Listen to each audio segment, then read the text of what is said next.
Alright guys, I'm kind of to the point today where I'm as far as I can go on this truck. Kind of ran into an electrical issue here which I'll maybe go over later, but for now mechanically I think I've got everything done. I just wanted to show you guys. I just kind of have it hardwired right now. Just wanted to show you what it's doing. If you watch the gauge here, I'm just gonna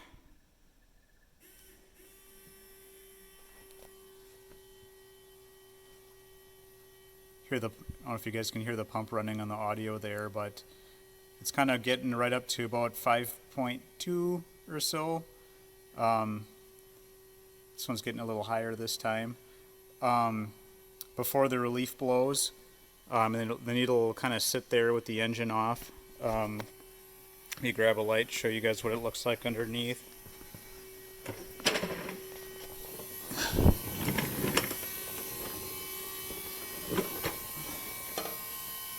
So this is kind of what it looks like with it running. After it runs for a while, it seems like the bubbles clean up a little bit, but I think what you're seeing there is like the RV blowing into the bowl. So yeah, I'm just about to put the drive shaft back on. I should mention too, guys, initially I tried getting up to access the top of the fuel tank from, let me back up so you guys see where I'm at, from the outside of the fender back here. And kind of reaching up to the top of the fuel tank there from the outboard side of the truck, but I could just not reach anything up there that way. That's why I ended up taking the drive shaft out, and it works out pretty good when you can kind of, if you don't have a lift and you're working underneath like me, to get up underneath and work on it that way. So, and then this is the Delco filter there installed with that Rudy's whiff plug in it for now.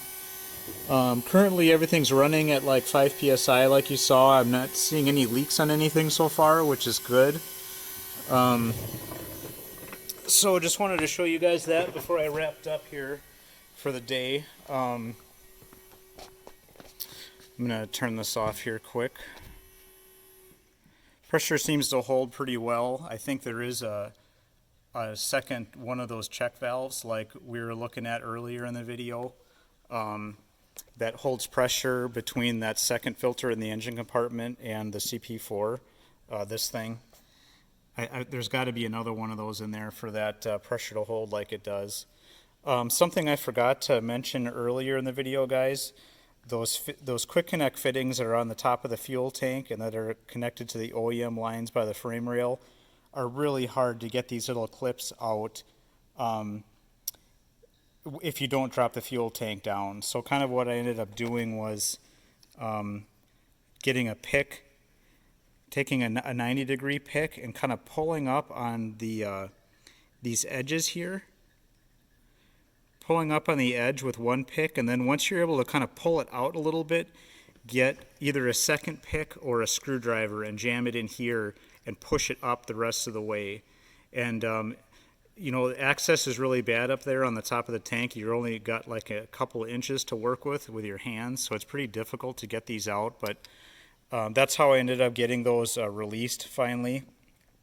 Also, previously I had mentioned that those race flux kits recommends this, back up so you can focus here, this 10.5 millimeter clamp for the 3/8 hose and the 21 millimeter for the 1/2 inch. This worked okay for most of the 1/2 inch, but on some of the push-to-connects it was barely able to get over, and one of them I couldn't get over, so I would probably go up to the next size if you guys order those same kind of clamps. The other thing, guys, is I was a little bit worried about my bleed plug on the existing, my bleeder screw on the existing filter head in the engine compartment leaking. You know, that crappy little plastic one that's in there. So I ordered these Dorman brass ones instead, and let me show you where that goes on the truck. So on the passenger side of the truck, you know, underneath the airbox here, that's where your factory fuel filter setup is. That's the primer on the top, and then you know that you can see the new brass screw there replacing the plastic one. Some guys have said that they have had their primer leak after installing a lift pump. I've kind of been running it just hardwired like you guys just saw, maybe for 10 or 15 minutes or so. I don't see anything leaking out of there yet, so I'm just going to leave it alone for now and just monitor it. And then lastly, guys, on the electrical, kind of what got me stuck today here is I was originally trying to use the existing fuse and relay in the box here. I think I showed you guys this cover earlier in the video. When I pulled that top half of the fuse box off here, I found that even though those the fuse and the relay were in there, actually the only pins that were populated were the two signals, the 85 and the 86, that run that relay. So that this relay right here, if you look at the numbered pins on the bottom, only this part of the circuit actually has terminals loaded into the sockets that are underneath this fuse panel. And of those, only the ground, this 86, it could be 85 or 86. I should mention that too, guys. These relays here only have 4 pins on them. So they're not mistake proofed. You can put them in either way. So they put the, put that back in there. GM kind of puts these 86, 85 and 86 on a diagonal on the relay, and the 30 and the 87 on a diagonal. So you can put this fuse in either way, 180 degrees, and it'll still function. So that's why my numbers were kind of off here initially. I didn't realize that, but anyway, the ground side of the relay, of the trigger side of the relay, is grounded to the truck, but this 85, the truck does not power this when you key on or when you crank. So I would have to tap into a source that's live with ignition and crank to feed that. And then these pins, the 87 and the 30, when you look underneath the board, this the 87, I should say this is called 31. So I actually called it, because this 30 is internal to the fuse panel there, what actually comes out of the fuse to feed the fuel pump, I called 31. Those two, there's no female terminal in that connector there. So I had some MetroPack 280 series terminals around, and I thought that I could just populate that connector. These are from Waytech, but that terminal is a MetroPack 280 series. So this guy here, I thought it was these, but it's actually, it looks a little bit different than this terminal. So I'm kind of at the point now, guys, where I'm kind of reconsidering whether I'm going to populate those pins on the bottom of this fuse panel, or if I'm just going to add like a painless wiring kit, similar kind of like I did on the square body video on my channel. So I'm going to do some research here to see if I can get those pins and kind of make a decision on what to do on the electrical side of things here. And once I get that sorted out, we'll finish up the video here, and I'll kind of show you guys what I ended up with pressure levels, with the truck running at the different speeds, and yeah, that should be about it then. So that's it for today here, guys. This is about as far as I'm going to get. We'll conclude in the next segment here. Alright, guys, we're going to finish up this lift pump project today.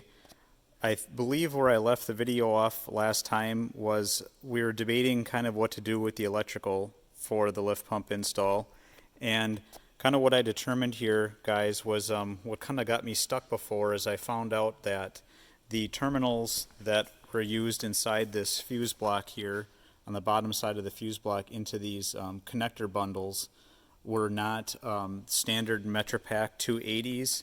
They ended up actually being this terminal here. So I zoom in on it here. So the terminal actually is called an Aptiv Delphi GT280. So and I believe they call this terminal a tangless terminal. So this is kind of what it looks like. Try to get the view good here. And I think they call it tangless because if you look at it from the side, you can see there's kind of that this divot right here in the terminal, right, like where my thumbnail is, that there isn't actually like an integrated metal tang like you would see some on another terminal. Like there's a little plastic finger that's integrated with the plastic connector that kind of pops in there and latches it in place when you push it in from the back. So what you do is crimp the terminal onto the wire, and then you shove it up into the back side of those connectors that I was just showing. There are connector styles where like you pull the wire through first, and it's like a back seat style. This kind isn't that kind. This kind you just push in from the back and it'll latch. So here's actually what those terminals were. So here's I got these from Waytech, but you can see the female terminal GT280 is what they're called, and the Delphi part number is shown there.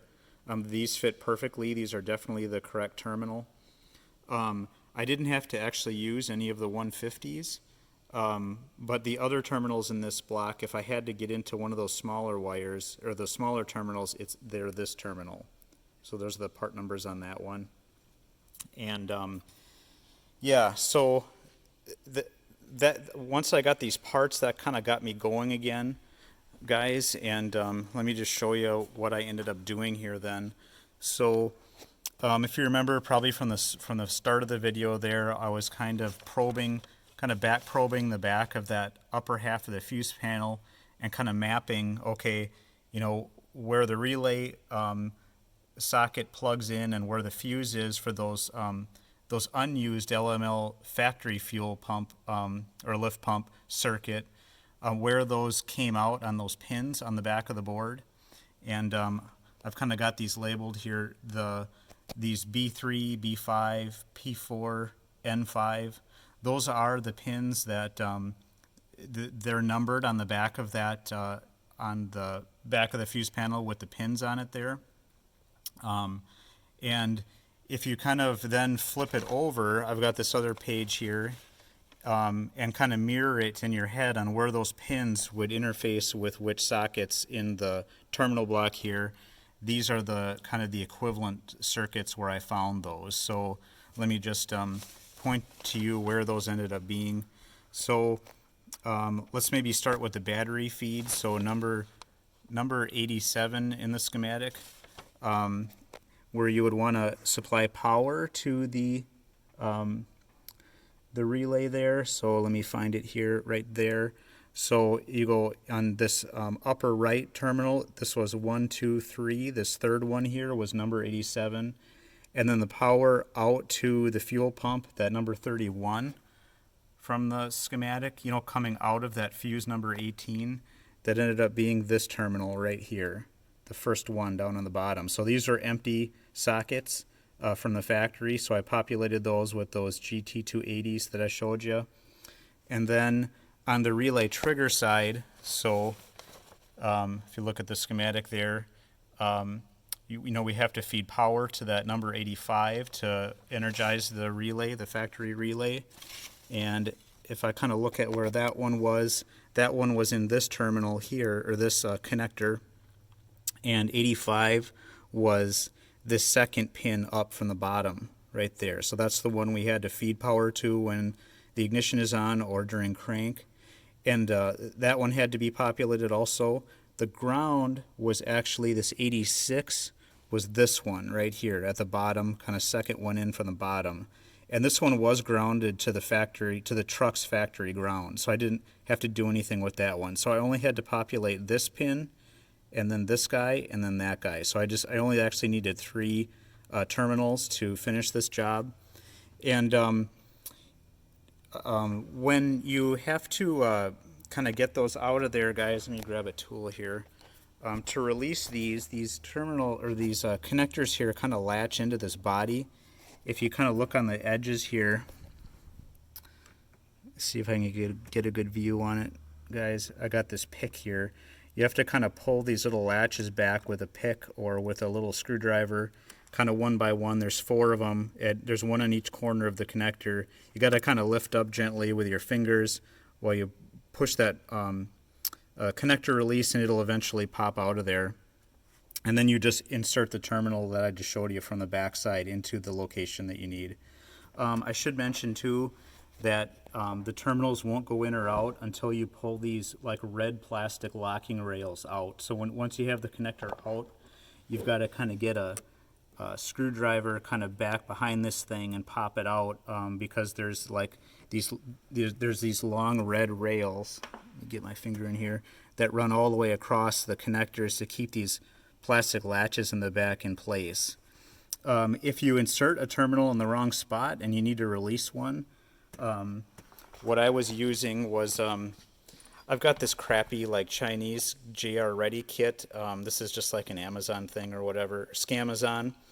But they seem to work okay for what I need. I was actually using the green one. Let me see, where's my green one? Right here. And this is a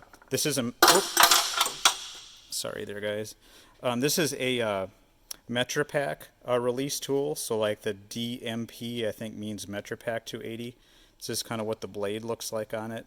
But it released these Aptiv Delphi 280 GT 280s just fine. And how it works is you take that kind of pointy end of the tool there, and when you look at the socket there from the top, if you look at kind of the meaty side where the kind of that rolled over portion of the terminal is right here, you got to stick your release tool in right behind it and kind of wedge it in at an angle to push that plastic lock tab back.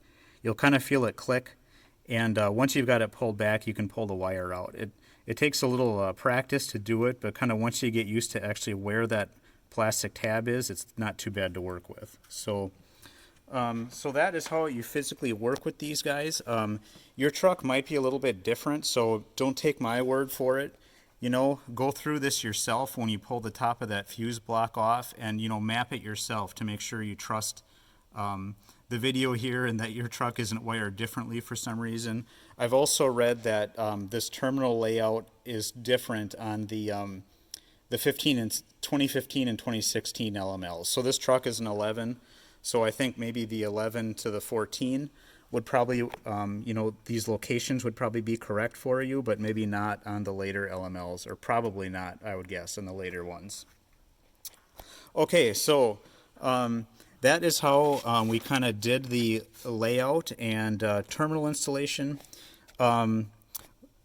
The actual wire coming up from the fuel pump down there is, to get my hand on it, it's this guy down here. So this one runs all the way down to the fuel pump, and then it runs down into the bottom of this socket that we were talking about before.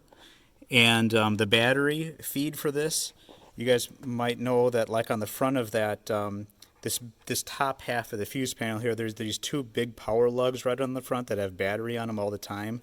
I'm just going to tap off one of those guys for my feed to the relay on the high power side to run the fuel pump. Like we mentioned, the ground was already there for the relay trigger side. And then for the positive of the relay trigger, I did end up going with a tap-a-fuse thing, guys. I just couldn't bring myself to actually cut into the factory wiring and do anything, because one of these terminals here in this portion of the block was that 15 amp ECU trigger that I ended up using, and I didn't want to cut into it, and I probably could have, and then everything would have looked factory here, but I ended up using this crappy tap-a-fuse because I just couldn't bring myself to it. And so yeah, this tap-a-fuse here wire runs over, and and then it runs over into the you look at the schematic there, my 85. So this is the one that actually comes up here onto this terminal right here. So if you guys haven't used one of these tap-a-fuse things before, so I'll show you the circuit I picked later, but it was a stock 15 amp ECU feed circuit from GM. So that's what this lower fuse is. So you put the stock fuse size in the lower, and then in the upper, so that that fuses this outlet power terminal on the tap-a-fuse, and then this 3 amp one. See there, I picked the smallest fuse that came with the kit there because this is just running the relay. You don't need hardly any power for it, and I put that in the top here, and that top one is what fuses the wire out. So that's how these, this is a little fuse, Tappa fuse. I think Bussmann makes one really similar to it. And once I have the top of the fuse block back on, I'll show you guys kind of where that ended up laying and how it looked. So that's what we got going on up here in the engine compartment, guys. I kind of skipped around a little bit in this video because this project has really taken me quite a while, and I've been busy with work and second cutting of hay. So I'm finally getting back to it today to finish up, so I apologize for the jumping around, guys. But when I kind of rewatched some of my earlier segments here before I published this video, I noticed that I forgot to mention a couple things. One of those was when I was showing you guys those pinch clamps on the race flux connections that you slide over the hose and then you crimp it down. Raceflux sells a tool to crimp those. I didn't buy the tool, but I just used my Knipex end nippers. So you guys might already have these. I mainly use these for like household and shop electrical work, like pulling Romex staples and stuff like that. But they work great in this application for just crimping those pinch clamps down. They work awesome. So these are made in Germany, not crappy China. And this is the part number of those, 220. So this is a really nice tool. I've got a couple of these, mostly use them for like household electrical work. But yeah, you guys don't need to buy a special tool to crimp those down if you've already got one of those. You guys might wonder, like, how do I crimp these weird terminals on? You know, these GT280s or a MetroPack, and you guys might have seen this tool laying around in other parts of the video here, but what I used was my Pressmaster tool. So this is a really great tool. This is made in Sweden. This is the, let me show you just a shot of it here, guys. This is kind of like it's a Swedish tool with interchangeable crimp dies. So you can you know, select whatever you want, you know, heat shrink terminal, insulated terminal, you know, MetroPack, whatever. There's all these different dies available for it. So the actual tool part number here is this guy right here, 4300-3149 AAA. And then the I used the MetroPack crimp die for it because I already had a MetroPack that I was doing for another job, and that MetroPack crimp die is this one. So that's the one that you see loaded in the tool here right now. So, and the dies are really easy to kind of change in and out, and it's kind of like a two-stage die. Kind of the back half of the die there is the portion that crimps down on the wire, makes your wire connection, and then the front half of the die, it makes your insulation crimp. So if you guys look at the completed crimp, you know, the first half does the right side there to crimp on the wire, and then the left side there does your insulation crimp to keep your insulation in place. So this has been a really nice tool, and it wasn't that expensive. I was kind of pleased with the performance and the price, and the Swedish manufacturer. Sweden, now a NATO country. Yay! All right. Let's see. Oh, yep. I had one other thing I wanted to talk about was that the GM TSB. So, GM has a technical service bulletin out on these LMLs, guys, talking about adding accessories to them. And I read through that kind of in preparation for this job, and one of the things they were really adamant about was that when you are tapping into different circuits, you know, to feed relays and run accessories and stuff, they were very specific about making sure that you picked a relay setup that had a flyback diode, a suppression diode across the relay. So let me back up here, guys. What you're looking at is a painless wiring kit. So this is sort of like a kit like I used in the square body fuel pump video that I did. This is the waterproof version because this kit was kind of my backup plan if I couldn't get something to work with the factory terminals there in the fuse block. But this is the waterproof version of that kit. It comes with terminals and heat shrink terminals and a circuit breaker and everything. But anyway, if I would have used this kit, this is kind of what GM wants to make sure that you've got, is that if you look at the schematic of the diode there, or the schematic of the relay, you can see right across the terminals for the trigger part of the relay, you can see the little diode symbol up at the top. They're just very sensitive about not getting any back EMF on any circuits that are feeding ECUs and stuff, which is what I actually ended up having to use. What I ended up picking for my trigger was there is a diesel ECM here, like a big 30 amp circuit, but I also noticed on the schematic there was this 53 ECM ignition. So my hope was that because this is a diesel, maybe nothing is actually on this circuit. So that's why I picked this one. I don't have a subscription to AllData or anything to verify that theory, but I thought this one would be maybe lower risk that it doesn't have much on it because it's a diesel. So this is actually that circuit that Tappa fuse is going to click into that I showed you earlier. So, well guys, I think that kind of summarizes my wiring part here. I'm going to click this top half of the fuse block back in, and we're going to fire this thing up and redo those pressure measurements and do some leak checks. So hold tight. Alright guys, one quick segment here showing the final wiring before we fire it up.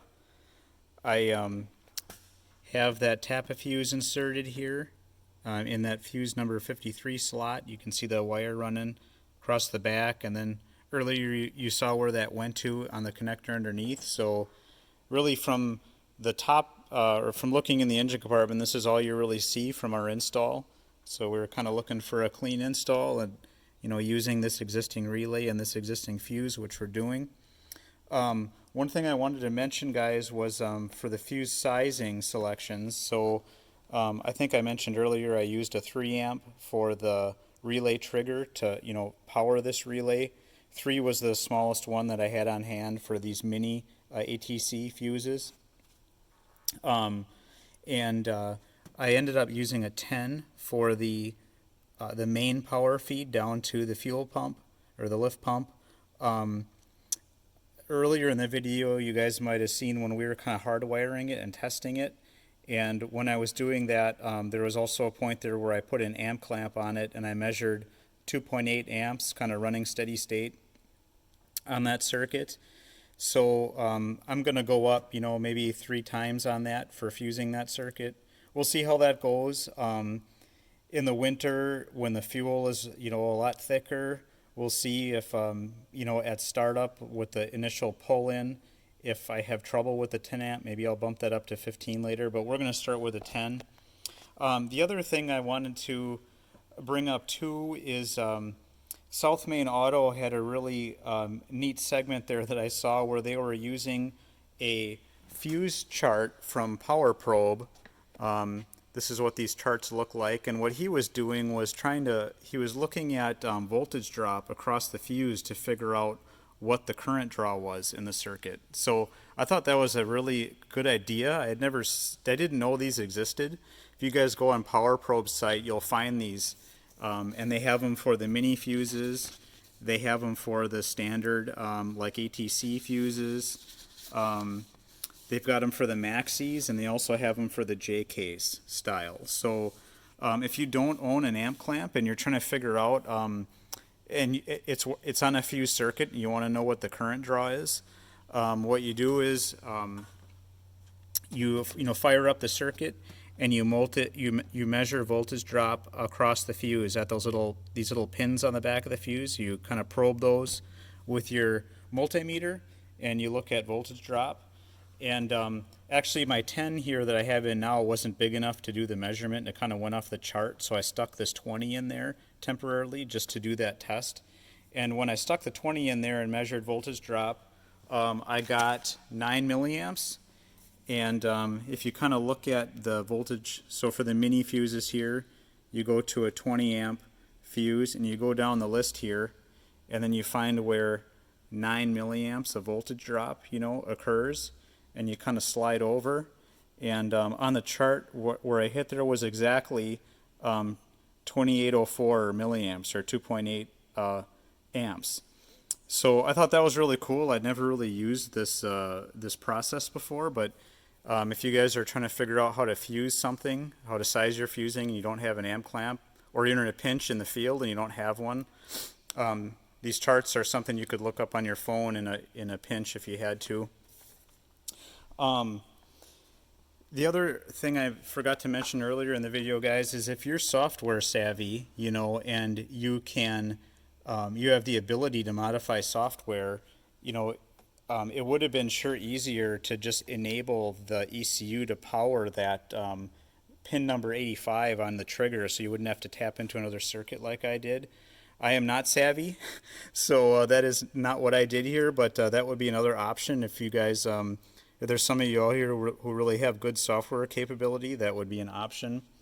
The road that I took here, guys, kind of using these pins underneath, also, you know, if you're not really comfortable doing that, there's really nothing wrong using these painless fuel pump kits too. Like, this is also a perfectly acceptable solution.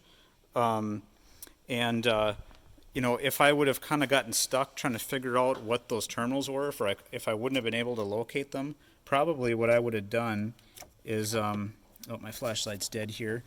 But you know, if your truck's been deleted, you know, your factory NOx sensor, there's these two studs up here. Let's see, where's the other one? Those two studs, you know, those would be like a perfect location to kind of hang that relay bracket on. That's probably where I would have located it if I wouldn't have done kind of the under fuse block solution. The last thing I wanted to bring up, guys, was I only used one crimp terminal in this job.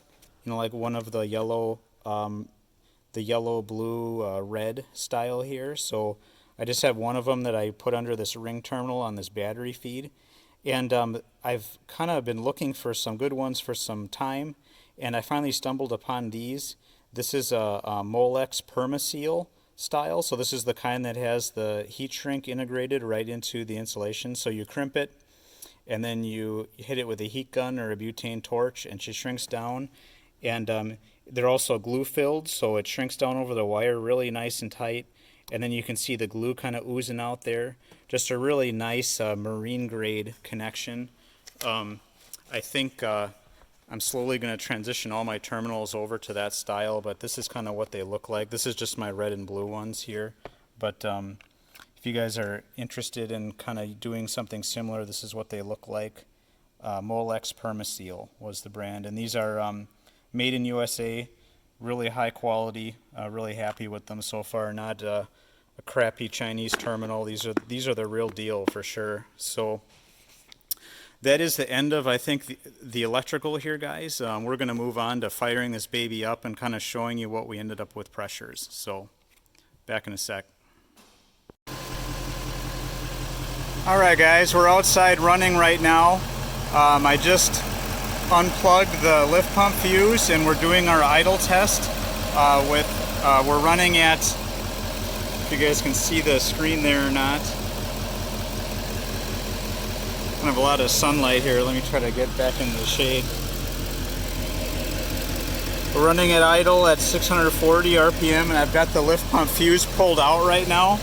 So the stock CP4 is sucking through the new lift pump bypass check valves, and we're kind of sitting right around, I don't know, maybe 3.8 inches of mercury or so. So I'm kind of making a tally here of all the different operating conditions, but we just got this one to fill in yet. So I'm going to go in here and we're going to do that test where we elevate again. So we're going to set her back up at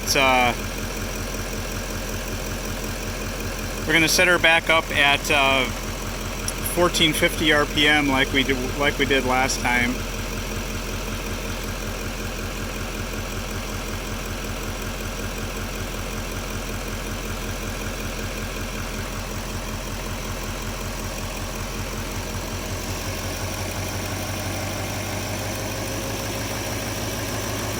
Well, in a second, guys, I'll bump the speed up here to 1450 again, and then I'll get back in the shade so you can see it. Actually, the gauge will be more interesting to watch, actually.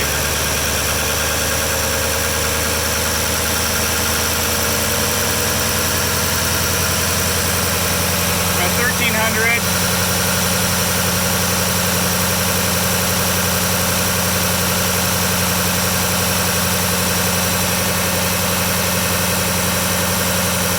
I don't know, guys, for some reason my tool is only letting me get up to 1350 this time. But we're sitting, solidly at about 4 inches or so. So we're just gonna take a note of that here on our sheet.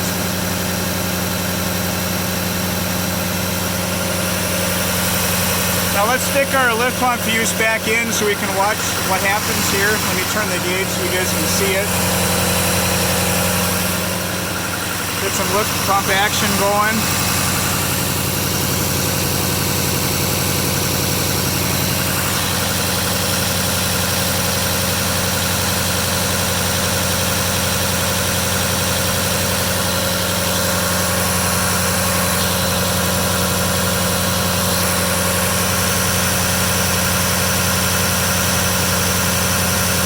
Previously measured at this at about 5.2 psi. Let's put our engine back down to idle again here on the tool.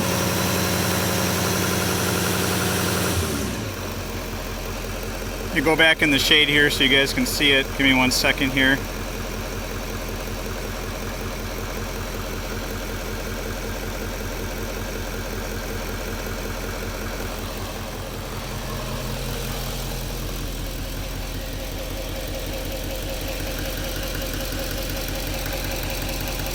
You guys can see we're back down to idle again. Sorry about the glare here, guys. I didn't want to run this in the shop that much. So yeah, back down to idle, about 5.2, about back where we were. So this is kind of what my final measurements were, guys. So with the stock setup, our baseline before we tore into the truck at all, we were kind of at 2.5 to 3 inches depending on engine speed. I realize this 1450 really isn't that much fuel, it's not that much load, but it's kind of what we can do easily here without a second person. And then yeah, so adding the lift pump in there and the CP4 having to suck through that second filter, you can see we gained about 1 inch of mercury. I should mention, guys, this setup here, we installed that new Delco filter, so that's a fresh filter. I never touched the original filter here, so even though I think this filter has about 5,000 miles on it or so, I didn't touch that at all. I left that one alone so that we would get a good differential here from our retest. And then once you plug the LGH fuel pump in, you can see we're kind of running in the 5 psi range. I'm guessing, guys, probably at load under full fuel, this is really going to pull down, maybe to 4 psi or so. And then I think I might have done this one off camera, guys. I don't remember if I included that in the video, but with no fuel consumption at all, of course, you're going to see your highest pressure there. We measured about 5.5. So I think I'm kind of glad, guys, I pulled that check valve out of the second filter there. On the install, the new install, I think we probably would have been maybe in the, maybe in the 5 or 6 inches of mercury range if we wouldn't have done that. So that's about it here for the measurements, guys. I'm just going to do a final leak check on everything, making sure our, our primer bulb isn't leaking or there isn't anything leaking underneath. And then I'm just going to pull her back in and maybe have a quick summary here. So. Alright guys, we just pulled the truck back in the shop after kind of doing our pressure measurements there. I don't know if I was clear earlier in the video, guys, but the place I had that Kennedy gauge clipped on is this, it's this fuel pressure test port here that I believe the factory uses this for bleeding, but then they've also got a, a quick disconnect fitting on the end for, measuring CP4 inlet pressure here. So that's where the gauge was clipped on. I guess this is about a wrap for this job finally, guys. This project took me several weeks just with work and kind of running into issues with, fittings and the electrical connectors and stuff. So maybe just in closing, guys, Probably going through all this work of integrating the LGH pump, it's definitely probably the cheapest way to go if you can get a good deal on one. But takes a lot more kind of planning and routing, and you got to come up with kind of a lot of solutions on your own. If I were to do this again, or didn't, if I didn't have access to a kit like that for free, I probably would have gone with the Kennedy, just the little Kennedy single centrifugal pump.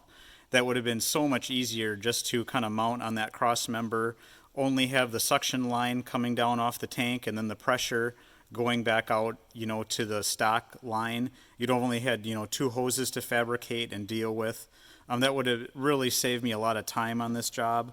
And then the ultimate solution would be the AirDog or Fast setup, but that's almost again double the Kennedy kit. So it kind of really depends, guys, on maybe how much time you have to mess around with it, how much money you're willing to spend. For my situation here, I didn't want to spend $1,000 on a lift pump, and in the end, between the race flux setup and the wire harness that I had to buy to integrate with the pump, and those connectors and stuff, I'm in it for about $200, which I thought was pretty reasonable. It would have been at least double that for the Kennedy and 4 to 5 times that with the Fast or the AirDog. So I guess I'm not saying this is the best way to do it or the only way. There's all kinds of ways you guys could put a lift pump in your LML too, but this was how I approached it, kind of on a budget install. Also earlier in the video, guys, I talked about, I'm just trying to really treat my CP4 well in this truck and get as much mileage as I can out of it. Now, obviously, putting a CP3 in would be the ultimate solution here, but I figure if we've made it 140,000 already, maybe if we treat it well, it'll last the life of the truck. I have got some buddies that have 300,000 or 400,000 miles out of their CP4 if you keep the fuel clean and the water out of the fuel, and at good pressures so that internal pump isn't having to work so hard. So the whole intent of this, guys, is to save $2,000, $2,500 from doing the CP3 conversion if we don't have to, because this truck is a working farm truck, and it's here to pull trailers and make money, not not make 800 horsepower or be a show truck. So kind of depending on your financial situation, kind of might determine your path here on how to go on your truck. But hopefully, guys, maybe at some points of this video were useful, no matter which way you end up going on your install. But I kind of learned a lot going through this process, and I don't know if I would necessarily do it again this way, but everything seems to be working, and we are just going to run it. So I hope this video was helpful out there for someone, guys, and have a good day and happy wrenching on all your projects. We will talk to you in another video.